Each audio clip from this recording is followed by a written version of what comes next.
Mbona tunaona vitu vya kutisha tu wakati wa jinamizi? Mbona si ndoto nzuri? Swali hili lilitokea mara nyingi sana kwenye comments baada ya video yetu ya sleep paralysis. Wakati wa sleep paralysis, ubongo wako bado upo katika hali iliyo karibu sana na REM sleep, yaani ule usingizi ambao mara nyingi ndoto hutokea. Hivyo ndoto na uhalisia huweza kulingana. Tafiti za usingizi zimegundua mambo mawili.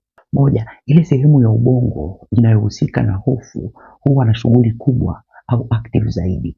Pili, sehemu ya ubongo inayohusika na utulivu, mantiki na reality checking hupungua shughuli. Ndio maana sasa watu wengi huripoti kuhisi kukabwa kifua, kuona kivuli au kitu kinachokaribia, kuhisi kama kuna mtu chumbani, kufukuzwa au hata kushambuliwa. Na mara nyingi kama tulivyosema, hisia hizi huwa halisi sana. Kwa hiyo si kwamba vitu vya kutisha huonekana kwa sababu huwa ni vya kweli zaidi. Mara nyingi ni kwa sababu wakati huo mifumo ya hofu huwa imechukua nafasi kubwa zaidi kuliko ile mifumo ya mantiki.